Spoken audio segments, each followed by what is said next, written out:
Estas férias leve o Observador no bolso.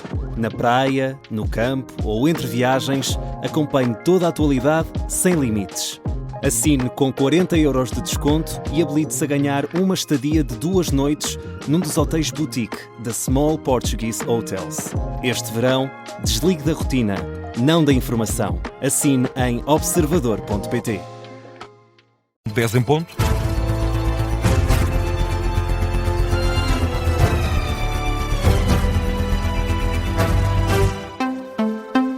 Jornal das 10 com a edição da Laura Figueiredo. E Laura, o Ministro da Educação considera que houve um alarmismo exagerado em torno do processo de avaliação dos exames nacionais. Na grande entrevista da RTP, Fernando Alexandre afirma que nunca duvidou de que os alunos não seriam prejudicados na nota final. Diz também que todos os erros foram e podem ser corrigidos. Há uma certeza que eu tive desde o início do processo, é que no final os alunos poderiam ter a nota correspondente ao trabalho que fizeram durante o seu percurso escolar. Porquê? Porque os exames estiveram sempre guardados em segurança nas instalações da Imprensa Nacional Casa da Moeda. E por isso, de facto, houve um alarmismo exagerado, porque os exames existem, estão guardados, estão protegidos, e todas as situações que têm vindo a público e que nós tornamos sempre muito transparentes, de incorreções, de erros, de desconformidades que resultam de várias dimensões, têm vindo e podem ser corrigidas e vão ser corrigidas. Fernando Alexandre revela que foram identificadas no total 680 casos de desconformidade, mas diz que é possível corrigir todos os erros rapidamente. O Ministro da Educação diz que não desvaloriza a situação, mas acredita que ainda tem a confiança dos professores e das escolas. E Nuno Melo sai em defesa dos ministros da Administração Interna e também da Educação. Diz Laura ter muito orgulho em Fernando Alexandre e destaca os resultados da tutela de Luís Neves. Questionado sobre a polémica dos exames nacionais, à margem da celebração dos 52 anos do CDS, Nuno Melo deixa elogios a Fernando Alexandre. E quanto ao Sr. Ministro da Educação, só lhe posso dizer, é um grande ministro. É um grande ministro. E quando vamos na rua e ouvimos os professores, nós, não os sindicatos, quando ouvimos os professores, ou melhor, não um ou outro sindicalista, quando ouvimos os professores, vemos neles o reconhecimento pelo que está a ser feito, pela justiça que foi conseguida, pela resolução de problemas antigos. E a vida é um contínuo, não é definida por um episódio, mesmo que esse episódio possa ter corrido um bocadinho pior. Quanto a Luís Neves, Nuno Melo diz que o Ministro há de dar todas as explicações sobre o caso. O Ministério da Administração Interna, a Defesa Nacional, a Agricultura e o Ambiente a trabalharem coordenadamente, sentando à mesa todas as entidades que tutelam, para que consigamos dar muito melhores respostas naquilo que é a defesa do património e aquilo que é a defesa de muitas vidas que de outra forma poderiam ser prejudicadas. E este trabalho que é interdisciplinar e interministerial parte em grande medida da administração interna. E por isso, desse ponto de vista, é tudo o que tenho a dizer, sendo que quanto ao mais, o Sr. Ministro próprio já disse que dará todas as explicações quando entender que as deve dar. Logo, não sou eu que tenho que dar explicações, que o próprio Sr. Ministro dará. As declarações do Presidente do CDS e também Ministro da Defesa sobre as polémicas do Governo nas comemorações dos 52 anos do CDS no Jardim da Amnistia Internacional em Lisboa. E seguimos nesta edição das 10 com António José Seguro, que Laura está empenhado em que a crise dos exames nacionais se resolva sem entrar em choque com o Governo. Ainda assim admite subir o tom se a segunda fase correr mal. O observador sabe que o chefe de Estado tem estado a exercer um soft power presidencial longe das câmaras. Durante o fim de semana, a Casa Civil esteve a monitorizar o que se passava com agentes do setor. António José Soares. Entre a intervenção de António José Seguro, de dia 17 de julho, sobre os exames nacionais e a nota publicada a 21, a Casa Civil do Presidente da República esteve em contactos contínuos com alunos, pais e professores, enquanto o próprio chefe de Estado manteve uma comunicação permanente com o Governo.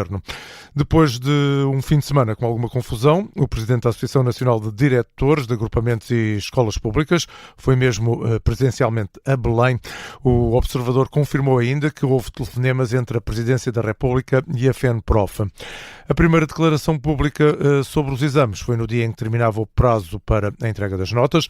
António José Seguro deu o primeiro puxão de orelhas público ao Executivo, quando disse que era reconhecido por todos que o processo de avaliação não correu bem. O Presidente da República esperou depois pela reunião da terça-feira com Luís Montenegro, mas como continuavam a existir alunos à espera de notas, decidiu fazer uma comunicação pública, por escrito, onde fez um diagnóstico negativo da situação. O observador sabe que neste momento o grande foco de seguro é perceber como corre a segunda fase dos exames nacionais. Se o processo voltar a falhar, é possível que a crítica suba de tom em direção ao Ministro da Educação e aí o método já não será a descrição, mas sim a reprimenda pública. O jornalista António José Soares, com um resumo desta notícia assinada por Rui Pedro Antunes e Leonor Riso, que faz manchete a esta hora no site do Observador. E Laura, continua a subir o número de bombeiros no combate ao fogo de Alijó, no distrito de Vila Real. Na última hora, praticamente duplicaram os meios. Nesta altura, há cerca de 450 bombeiros no terreno. Durante a tarde, o fogo chegou também a contar com mais de 10 meios aéreos. Para já, o incêndio continua com 2 frentes ativas. O Comando Subregional da Proteção Civil do Douro espera que a noite se ajude no combate às chamas. Também em Gondomar, o incêndio está a ser combatido por cerca de 120 bombeiros. De acordo com os bombeiros de Valbom, o fogo está a lavrar numa área maioritariamente florestal, não havendo por isso risco de chegar a povoações. E no Palácio de Belém recordou-se durante a tarde de hoje o músico Luís Represas. O músico que morreu hoje, aos 69 anos, foi homenageado no Palácio de Belém. As músicas cantadas pelo artista estiveram a ser emitidas a partir de colunas colocadas nos jardins, voltadas para a rua, num gesto de homenagem, e Beatriz Félix, muitos não ficaram indiferentes.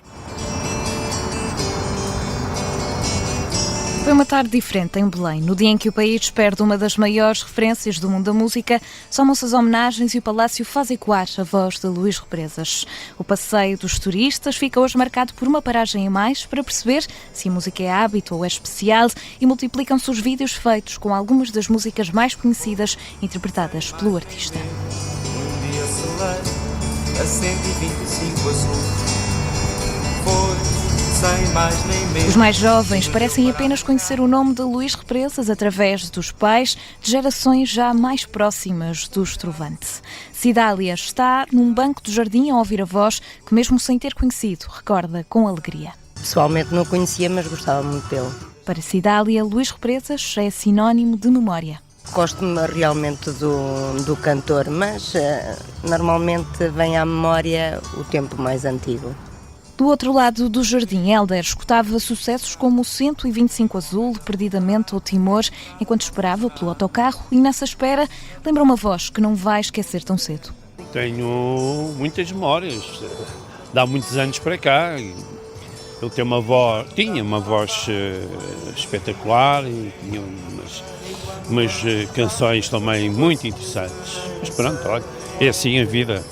A vida que não para, mas que vai deixando para trás artistas como Luís Represas, deixa um legado que vai continuar a ecoar nas colunas de Belém e de muitos outros locais, não deixando que as novas gerações lhe esqueçam o nome. Talvez me envolva. Um trabalho da jornalista Beatriz Félix. As cerimónias fúnebres de Luís Represas começam amanhã. O velório é aberto ao público entre as 4 da tarde e as 10h30 da noite, na Basílica da Estrela. O funeral acontece na sexta-feira e é reservado à família. 9 minutos para lá das 10 da noite. Vamos a outras notícias que importa destacar nesta noite de quarta-feira, Laura.